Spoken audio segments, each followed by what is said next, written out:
Muy bien, después de haber alabado al Señor,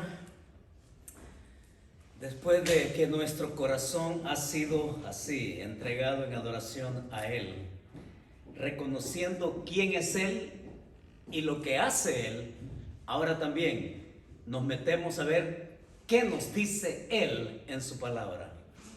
Para ello entonces nos dedicamos con esta oración que domingo a domingo la queremos hacer nuestra y decimos así: Señor, en este momento dispongo mi corazón y mi voluntad para ser oidor y cumplidor de tu palabra en obediencia.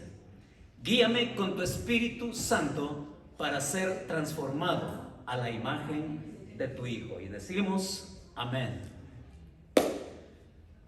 ¿Cuántos de ustedes lograron comerse una naranja esta semana? Sí, se la comieron, qué bueno. Parece que se fueron con un buen gusto por algo cítrico después del mensaje del domingo anterior, ¿verdad?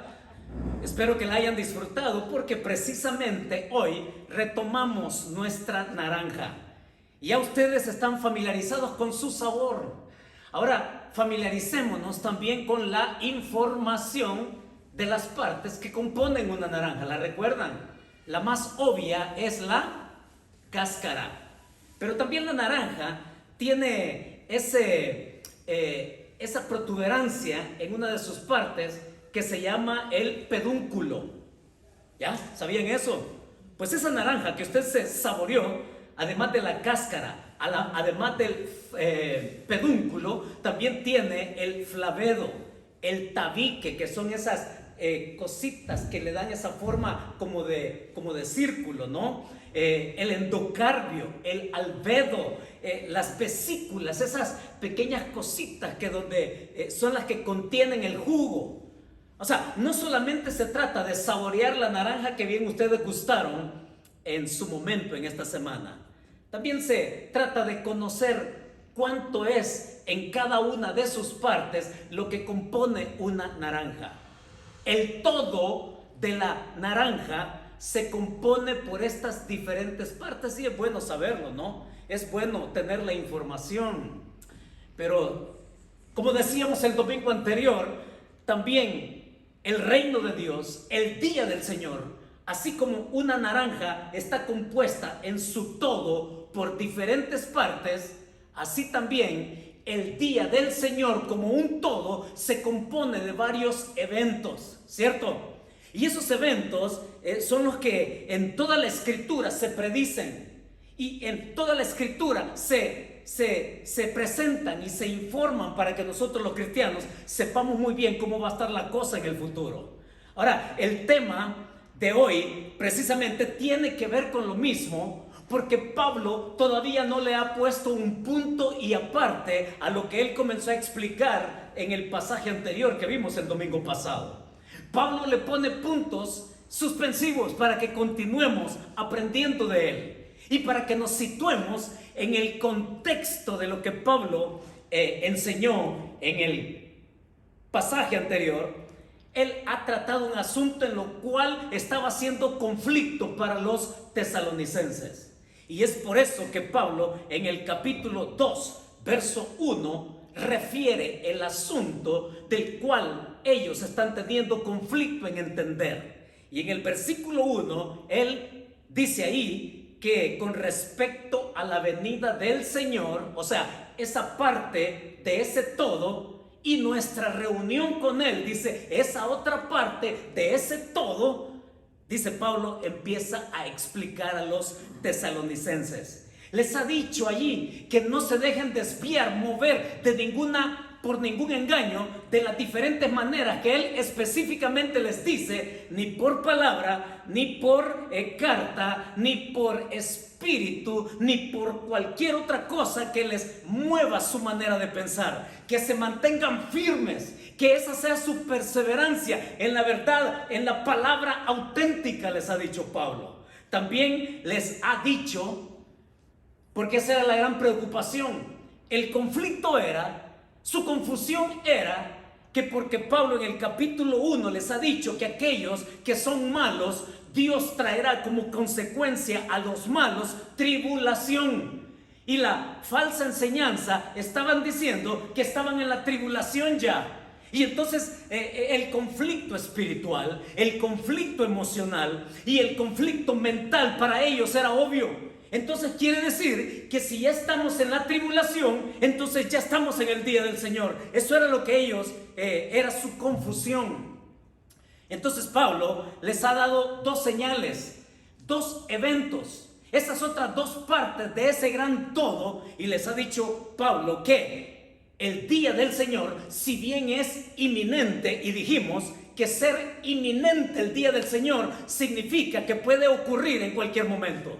Pero una cosa es que el día del Señor sea inminente, que puede suceder en cualquier momento, y otra cosa distinta es que el día del Señor ya esté presente. Entonces Pablo les corrige, Pablo les orienta y con su corazón pastoral les pone en la línea de la verdad que ellos deben de seguir creyendo. Y les ha dicho que no estamos en el día del Señor, porque les dice allí, y como vimos en el domingo anterior, primero tiene que venir la apostasía. No estamos en el día del Señor, dice Pablo, porque primero tiene que estar la apostasía. Y la apostasía es renunciar a la verdad. Y la renuncia de la verdad, también fuimos claros de que una cosa es un creyente, una persona convertida que ha creído en Jesucristo como Señor y Salvador en su obra perfecta, y otra cosa es aquella persona que gusta de ello pero sin aceptarlo aún. Entonces una persona que gusta oír de la verdad, de estar con hermanos que conocen la verdad, que adoran al Señor entendiendo la verdad, pero en tanto ellos no la reciban, ya no pueden ser participantes de esa verdad. Por lo tanto, una persona que pasa la vida definiéndose o pasa la vida indefiniéndose, mejor dicho, mientras no se decide por Jesucristo, es una persona que en un momento dado en que la crisis pueda venir, renunciar a ello totalmente. Entonces Pablo les ha dicho que el día del Señor no está presente porque primero viene la apostasía, primer evento. Y el segundo evento que Pablo les ha dicho es que también no estamos en el día del Señor porque primero también tiene que venir el hombre de pecado, les ha dicho él, el hijo de perdición. Ese hijo que le llama así Pablo, hijo de perdición, porque hijo de perdición significa ese hombre de pecado que está destinado a la perdición, a la condenación. Ahora, noten ustedes cómo Pablo, esta introducción es necesaria, dicho sea de paso, para reconectarnos, porque hermanos, esta es una doctrina importante para nuestra vida hoy, en nuestro mundo contemporáneo. En el versículo 5, Pablo termina, y terminamos el domingo anterior con una pregunta, y Pablo les dice: ¿no os acordáis que cuando yo estaba con vosotros, os decía esto? Pablo personalmente les había enseñado esta verdad.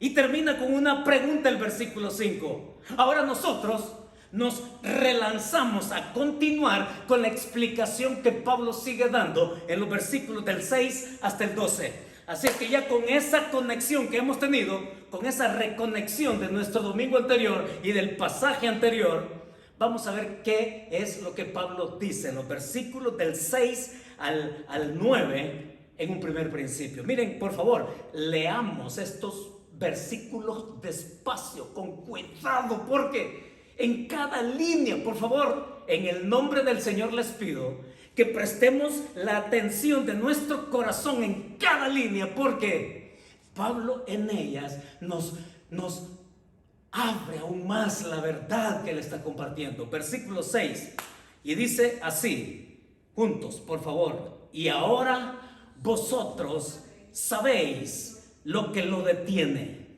a fin de que a su debido tiempo se manifieste, porque ya está en acción el misterio de la iniquidad, solo que hay alguien o hay quien al presente lo detiene, hasta que él a su vez sea quitado de en medio. Y entonces se manifestará aquel inicuo, a quien el Señor matará con el espíritu de su boca y destruirá con el resplandor de su venida. Inicuo, cuyo advenimiento es por obra de Satanás, con gran poder y señales y prodigios mentirosos. Aquí está Pablo. Termina con una pregunta en el versículo 5.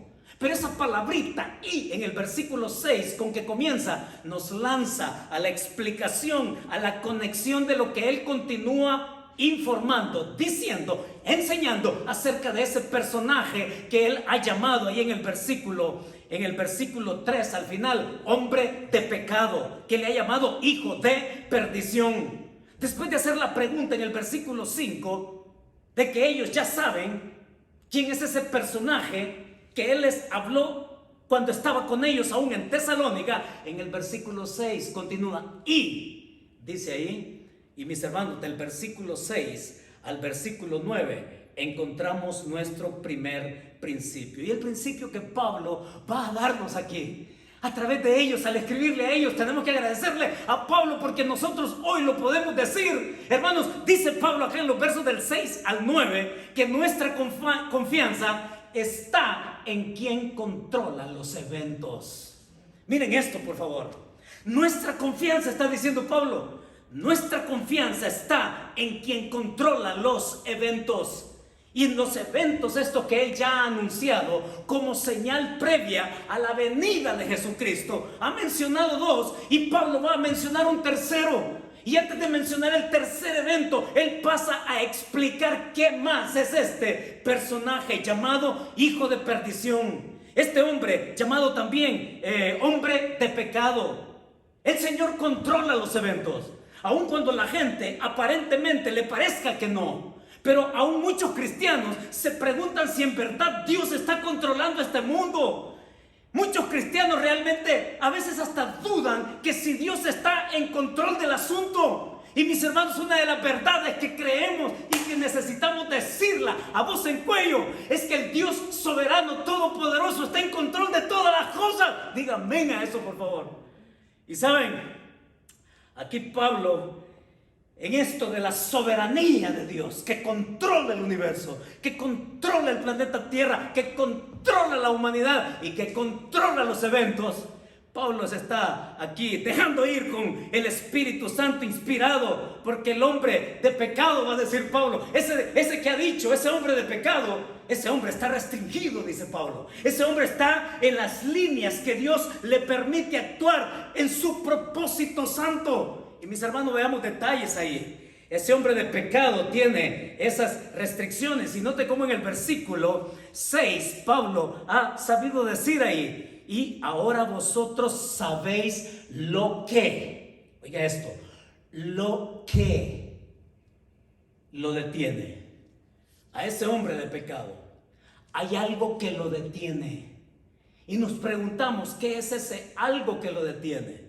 Y es interesante que lo que encontramos acá es algo que Pablo no dice.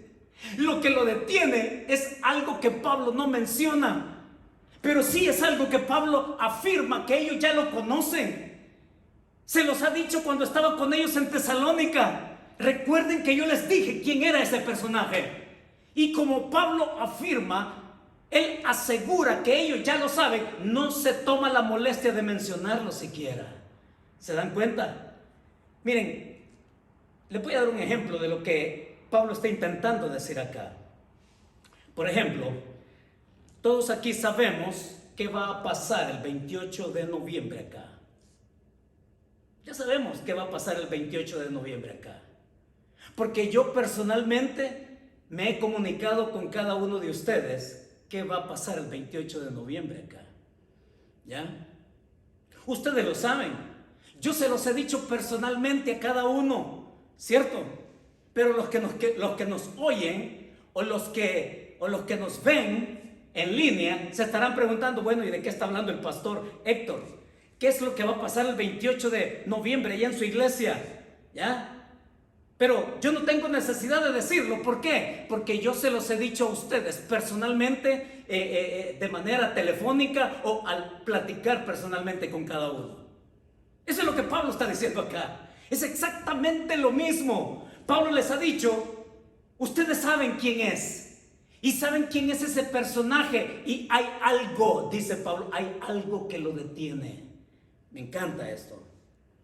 Me encanta porque me hace ver que en los eventos del mundo, en los eventos trágicos, en los eventos que consternan a todo mundo, Dios tiene el control de este personaje. ¿Sí?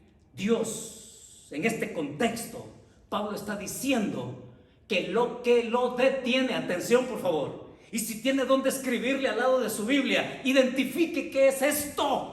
¿Qué es esto? ¿Qué es ese algo? Mis hermanos, si hay algo que nosotros tenemos que identificar en lo que Pablo está diciendo, es que esto algo aquí es sobrenatural. No es algo natural, no es un poder humano, no es un poder que alguien tiene acceso. Este algo en el contexto, en el pasaje que Pablo ha descrito hasta ahora aquí en la epístola y en toda la primera epístola, ese algo tiene que ver con un poder sobrenatural. Es un poder sobrenatural y repito, sobrenatural, capaz de detener a este personaje. No es un poder humano, no son recursos humanos, es un algo sobrenatural único para detener a esta maldad. ¿Qué más tiene Pablo entre manos para decirnos? Noten que ahí en el versículo 6, ¿no? Sabéis lo que lo detiene.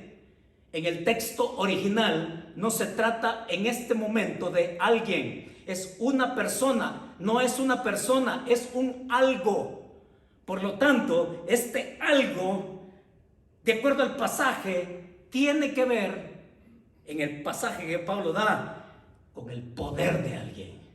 El poder es algo, pero ese poder alguien lo tiene, ¿no es cierto? Ahora, fíjense que en el versículo 6, sabéis lo que lo detiene a fin de que a su debido tiempo se manifieste. Esto me encanta porque Pablo está diciendo que este personaje, este hombre de pecado, este hijo de perdición, tiene limitaciones. Dios le ha marginado el efecto de su acción en este mundo, que realmente estamos viviendo en un mundo deteriorado por el pecado, en un mundo malo, en un mundo perverso. Pero a pesar de eso, Dios tiene un propósito con hacerlo. Dios tiene un propósito en permitirle a este personaje actuar de esa manera. Es que nada se le escapa a Dios de su control. Y me encanta porque note que dice que a su debido tiempo. La palabra tiempo aquí es la palabra kairos. Y la palabra kairos significa tiempo, pero no el tiempo suyo ni mío. Es el tiempo de Dios. El tiempo kairos de Dios es aquello que lleva a cabo sus propósitos en el tiempo en que su voluntad lo ha deseado. Así es que este personaje, dice Pablo, actúa así, actúa con maldad, actúa con iniquidad, actúa con alevosía y actúa con toda la maldad en la esencia de su corazón, pero Dios le pone límites. Dígame a eso, por favor. Es un algo sobrenatural y dice en el debido tiempo, en el versículo 6.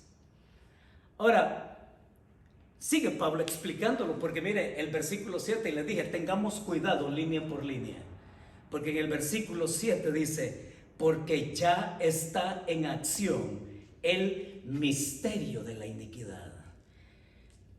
Miren, debo decir que yo soy un obsesivo por Pablo, en estudiar a Pablo. De veras, me encanta estudiar a Pablo. Yo le trato de seguir la pista a Pablo. Y hay muchas posiciones al respecto. Y por lo que el mismo Pablo dice en la epístola, con respecto también a otras epístolas que él ha escrito, aquí en el versículo 7 dice, porque ya está en acción el misterio de la iniquidad. ¿Qué intenta Pablo decir con esto? ¿Qué es este misterio que debe de desentrañarse y que nosotros debemos entenderlo? Quiero decir que los tesalonicenses supieron entender ese misterio. Los tesalonicenses les quedó bien claro a qué clase de misterio Pablo se estaba refiriendo. Y por lo tanto, hermanos, no podemos nosotros el día de hoy obviar tampoco no entenderlo. No podemos obviar, no podemos irnos sin quedar claro qué significa el misterio de la iniquidad, que dice Pablo, ya está en acción. Ese misterio de iniquidad ya está presente. Eso sí, está presente. Está presente ese misterio de la maldad. Eso es lo que está diciendo Pablo. El misterio de la maldad. ¿Y sabe qué? Mucha gente no sabe entender la maldad. Y Pablo lo está diciendo claramente aquí, que para entender la maldad hay que entenderla espiritualmente. Hay que discernir la maldad espiritualmente. Mucha gente sabe cómo toma la maldad. Muchas personas en general toman la maldad como algo normal. No disciernen que está mal. No disciernen que eso no va de acuerdo a los propósitos de Dios.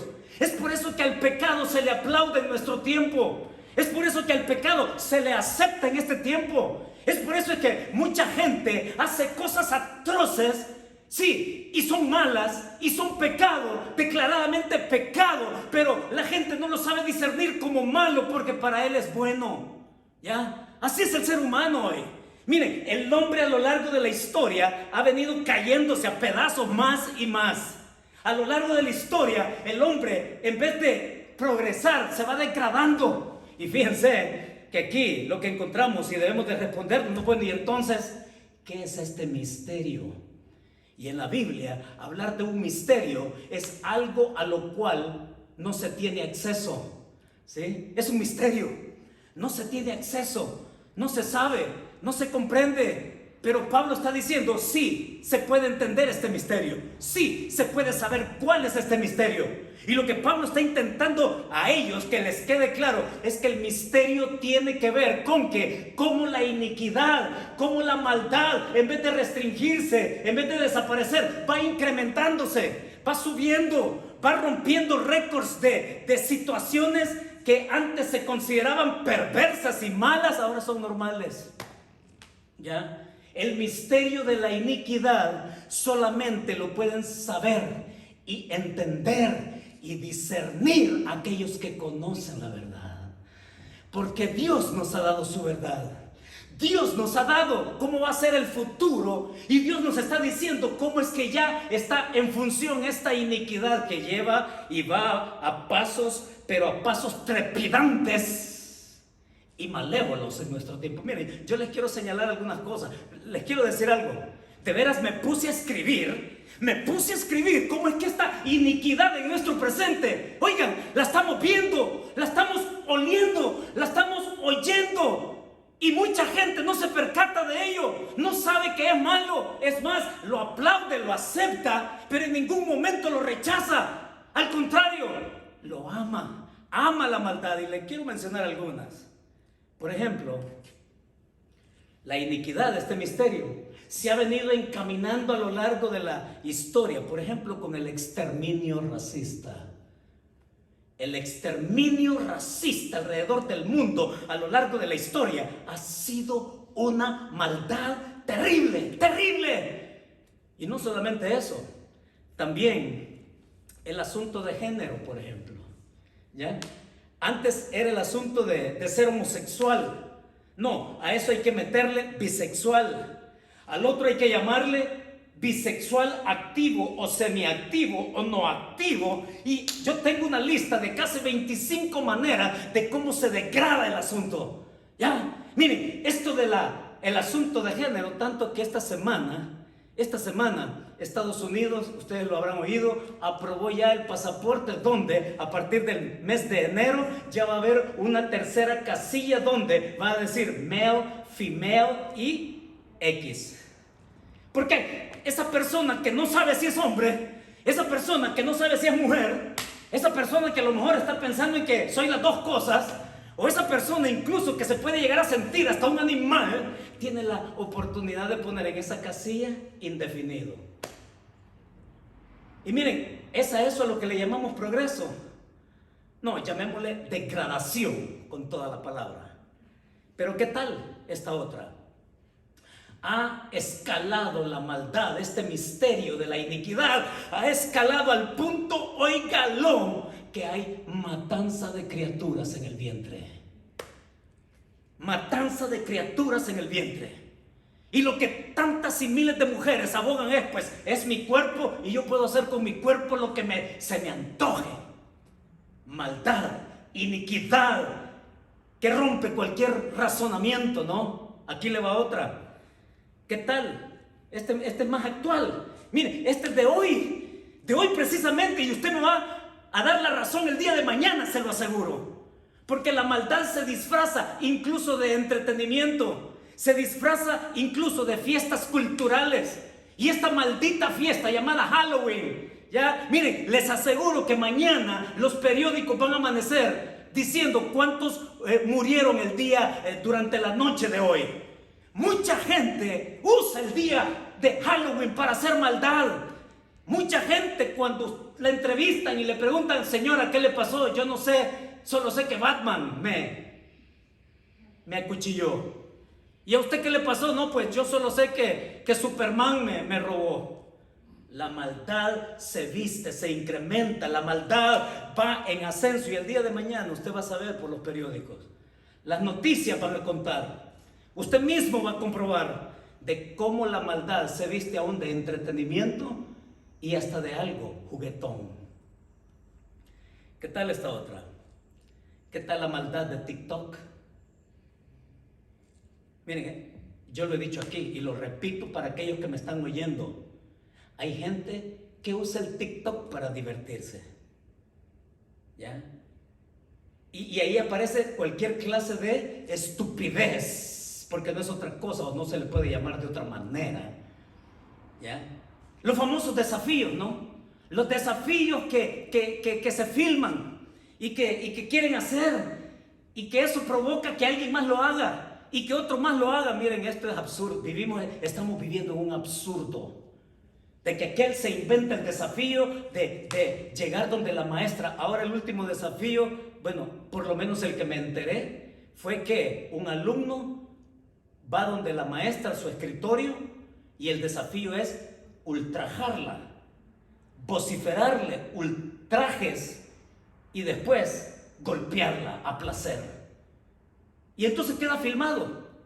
Y ahí a ver quién más toma ese desafío para repetirlo en su escuela, agarrar a golpes a su profesor. La maldad disfrazada de entretenimiento. Le voy a mencionar otra más. No solamente se trata del TikTok, porque saben, y esto lo supe esta semana también, con esto de las redes sociales, con esto de que Facebook ahora pasa a llamarse, ¿cómo se llama? Meta. Porque hay asuntos jurídicos ahí. Y oiga el análisis, y esto es lo que mucha gente sorda, no es que sea sorda de sentido, sorda de entender esta realidad. Pero una de las cosas que los mismos ejecutivos de Facebook y de todas estas redes sociales, oiga, saben, lo que dicen es que la maldad crea riqueza. Es que la maldad, dicen ellos, poner cualquier cosa que duele al ser humano, al prójimo, que lastima y que degrada el carácter del ser humano, todo eso vende. Y todo eso, decía ahí el informe, genera más del 50% de ganancias a estas empresas. Ahora, no me pregunte, por favor, que yo soy o no me diga que yo soy un exagerado, o no me diga que yo estoy cruzando y que estoy siendo extremo. No, esta es la realidad de este mundo actual, ¿sí? Y cuando Pablo está diciendo en su tiempo que el misterio de la iniquidad está en ascenso, está en acción, no solamente que está en acción, sino que ha ido incrementándose al punto que llega así al descaro pleno.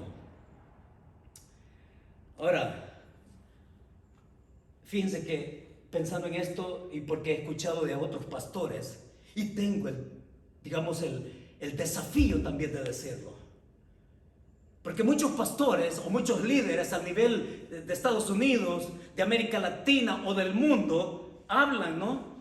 Que la iglesia está siendo irresponsable porque no está alcanzando al pecador y porque la maldad se está incrementando y entonces no somos presencia realmente de cambio. Y miren hermanos, no es así la cosa.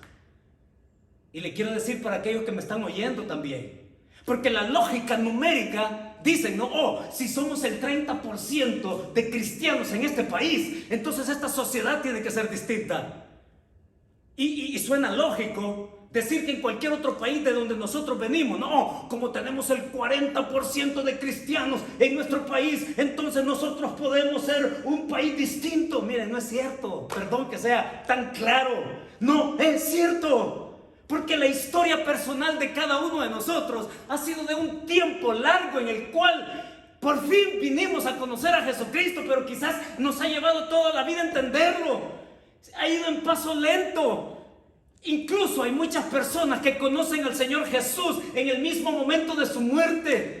¿Ya? Lleva tiempo. Pero ¿sabe qué es esto? Esto es realmente irónico porque cuesta tanto que una persona le diga sí a la gracia del Señor, pero es tan fácil. Oiga, mientras se decide, la maldad sigue creciendo. No se trata de que porque somos 40, 30 o el porcentaje optimista que muchos se quieren presumir. Miren, el porcentaje que sea, no da garantía, a la luz de la Biblia, que la sociedad va a cambiar. Al contrario, Pablo lo que está enseñando es que la maldad se va a multiplicar de una manera exponencial. Rápidamente la maldad va tomando terreno, aun cuando seamos el 40, 50, 60 o cualquier otro porcentaje. Pero aquí el Señor, a través de él, le dice a Pablo, para que nos deje a nosotros bien claro, en este escenario donde estamos viviendo en Estados Unidos, ¿no? Es un misterio, dice Pablo.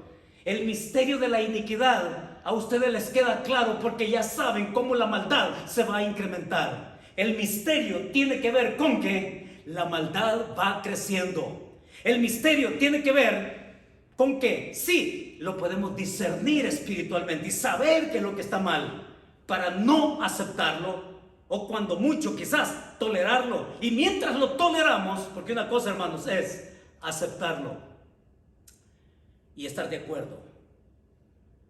Y por eso es que claramente nosotros podemos decir con qué no estamos de acuerdo en muchas cosas. Pero una cosa es no aceptarlo y otra cosa es tolerarlo. Tolerarlo. Así es esta sociedad, pero mientras lo toleramos, eso sí, este es el punto espiritual y de misión que tenemos. Pero mientras toleramos, compartimos el Evangelio.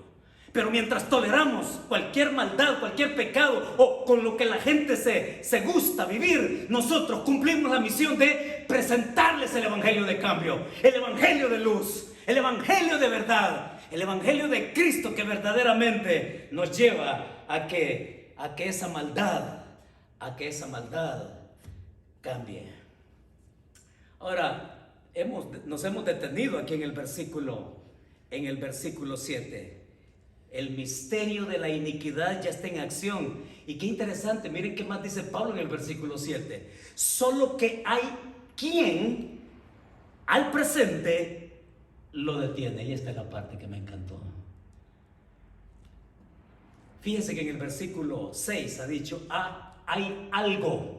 Y en el versículo 7 dice, hay quien. Es un pronombre personal. Sí, se trata de una persona. Además de un algo, un poder que es sobrenatural. Ese poder sobrenatural le pertenece a alguien que es sobrenatural. Y ese sobrenatural aquí es el Dios Todopoderoso. Es el Señor que no se le escapa nada. Es el Señor que tiene el control de todas las cosas. Aun cuando lo que veamos alrededor en nuestros 360 grados, oiga, nos parezca desastroso, Dios está en control. Hay alguien, hay quien dice, a este momento, a esa iniquidad que va en crecimiento, dice Pablo, hay alguien que lo contiene.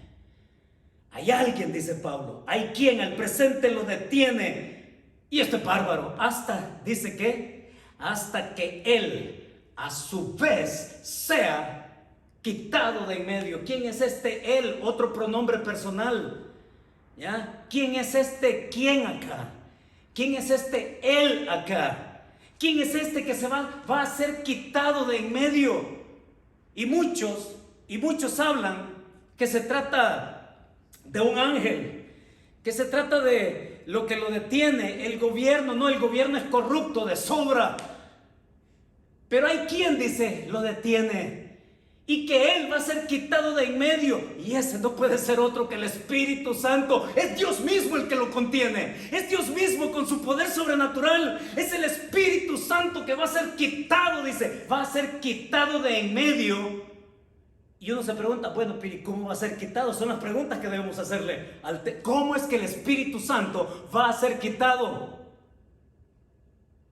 En la modalidad de cómo existe hoy el Espíritu Santo en la iglesia, en el creyente, dígame usted cómo es. Cuando venimos a conocer a Jesucristo, le entregamos nuestro corazón y nuestra vida aceptando su redención. En ese momento y en ese mismo instante, el Espíritu Santo viene a ser morada en nosotros. El Espíritu Santo, les dice el Señor Jesucristo a sus discípulos, allá en Juan 14, y el Espíritu Santo vendrá y estará en vosotros y estará con vosotros, sí, todos los días. Y en la doctrina que Pablo nos imparte es que el Espíritu Santo va a ser quitado, va a ser removido cuando la iglesia en el rapto, como lo ha enseñado Pablo, allá en la primera carta, el Espíritu Santo es quitado con la iglesia, que es arrebatada. Oigan, pero hay algo especial de esto. Porque el Espíritu Santo, si bien es removido y es quitado, no significa que el Espíritu Santo quede nulo. El Espíritu Santo sigue activo. El Espíritu Santo sigue siendo omnisciente, como lo es el Dios en su conjunto, como lo es Dios en su persona, como es el Dios magnífico, majestuoso, todopoderoso, omnisciente, omnipresente. Dios no cambia, y el Espíritu Santo va a salir de la escena en donde la iglesia es arrebatada, pero el Espíritu Santo no queda nulo. El Espíritu Santo sigue siendo omnipresente. En su ser existencial, Él existe en un constante presente. Y es el Espíritu Santo que pasa entonces a cómo era antes en el Antiguo Testamento, actuando en los eventos del mundo, Dios moviéndose en la historia. Y es así como nos llega a este momento. Miren, es interesante, déjenme se los ilustro. La pandemia, se los ilustro así para que lo entendamos bien. La pandemia, por ejemplo, nos quitó a nosotros temporalmente el vernos de manera presencial, ¿verdad? No nos vimos. La pandemia nos quitó el encontrarnos domingo a domingo, pero no nos anuló. Seguimos fieles, seguimos a través de nuestras redes. Sí, hay que usar mejor las redes. Pudimos llegar a las casas. Las iglesias entonces se convirtieron en casas. No, la pandemia nos evitó encontrarnos aquí, pero no nos anuló. Pudimos perseverar en medio de la crisis. Pudimos perseverar creyendo que esto va a pasar, y está siendo así. Dios sigue en control de cualquier crisis y circunstancia. Pero el Espíritu, dice Pablo, va a ser removido con la iglesia. Pero Él va a seguir activo y va a seguir actuando y va a seguir haciendo lo que corresponde al propósito de Dios en este mundo. Ahora, pasemos por favor lo que dice el versículo 7 al final. Hasta que Él a su vez sea quitado de en medio, el Espíritu Santo. Pero continúa activo. Verso 8. Y entonces se manifestará aquel inicuo, ese que ha llamado hijo de perdición, ese que ha llamado hombre de pecado. Aquí lo llama inicuo en el verso 8. Y Pablo está explicando, ¿no? Que el día del Señor va a venir, sí, pero antes va a venir este individuo que también él llama inicuo. Verso 8. Lo llama inicuo en el verso 9. 2 veces describe el carácter de este hombre. Es un hombre sin ley. Es un hombre que rebalsa de autosatisfacción. Es un hombre que va a llevar al mundo. Miren, la iniquidad va en ascenso de tal manera que necesita a alguien peor que la misma iniquidad.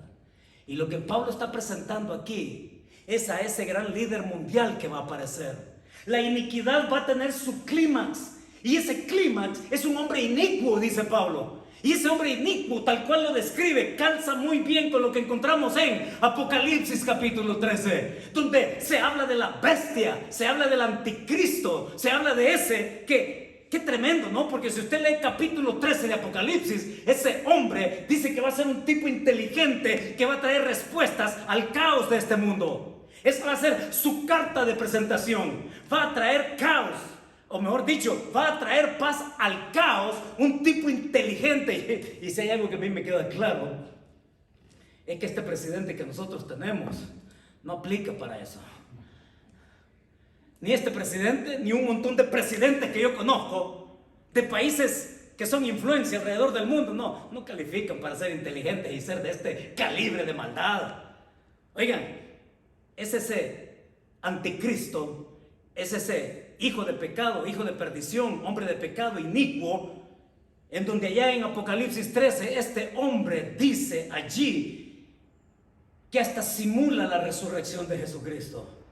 que es herido de muerte, dice, y que vuelve a la vida, como simulando la vida de Cristo, y dice que le es dotado poder por el mismo Satanás, el que él llama dragón también ahí en Apocalipsis 13. Es ese dragón Satanás que faculta a este hombre llamado anticristo, y que este anticristo gusta de ser adorado. Y no solamente eso, dice que promueve la adoración al mismo dragón, al mismo Satanás. Ese es el hombre inicuo que Pablo se refiere acá. Verso 8: a quien el Señor, dice, matará con el espíritu de su boca y destruirá con el resplandor de su venida. Inicuo, cuyo advenimiento es por obra de Satanás, con gran poder y señales, prodigios mentirosos. Este sí va a saber convencer a la gente a pura falsedad. Entonces, hermanos, aquí Pablo les está diciendo, ustedes pueden discernir esto hoy. La maldad va a seguir creciendo, pero ustedes pueden discernir la maldad. Todavía falta el clímax de esa maldad. No estamos en el día del Señor porque todavía falta que venga ese hombre. Todavía no estamos en el día del Señor porque todavía falta que el que lo detiene sea removido. El Espíritu Santo, que es el tercer evento que Pablo comparte acá para nosotros. Ahora note la calidad de intervención de Dios acá. Porque un hombre así, definitivamente, oigan, este no lo puede enfrentar un ser humano. No, este amerita que quien lo enfrente directamente es el mismo Señor Jesucristo. Dice que es Él en su venida, que viene exclusivamente a juzgar este mundo. Y oiga, en primera línea está este hombre llamado Anticristo, que por cierto, cuando se habla del infierno allá en Apocalipsis capítulo 20, dice el lago de fuego y azufre preparado para Satanás, y también para el anticristo, y también para el falso profeta. Son ellos tres que inauguran el infierno. Y luego los que creen en las mentiras que ellos promueven. Entonces esto nos lleva, hermanos, al segundo principio, que al fin queremos llegar a él, ¿no? Versos 10 al 12, dice ahí, y con todo engaño de iniquidad, ¿se da cuenta? Con todo engaño de maldad, para los que se pierden, por cuanto no recibieron el amor de la verdad para ser salvos. Por esto Dios les envía un poder engañoso para que crean la mentira, a fin de que sean condenados todos los que no creyeron a la verdad, sino que se complacieron en la injusticia. ¿Cuál es el principio acá? No solo es que nuestra confianza está en quien tiene control de los eventos, sino también que nuestra confianza está en el Dios que nos asegura la salvación que hemos obtenido, hermanos. Diga amén a eso también. Porque si hay algo que hasta el final nosotros hemos de tener claro, es que el que nos garantiza su salvación y solo lo que Él puede dar a nosotros es Dios. Y nos muestra Pablo que debemos estar confiados en ellos. Y fíjense cómo es el contraste acá, porque habla de los que creen la mentira, de los que hacen maldad creyendo la mentira, de lo que les espera a ellos haciendo maldad, viviendo en pecado, viviendo en iniquidad, y lo contrasta con aquellos que sí creemos. Y dice el versículo 10, por cuanto no recibieron, dice, el amor de la verdad para ser salvos. Es Dios que viene a juzgar, y viene a juzgar con justicia, no con arbitrariedad.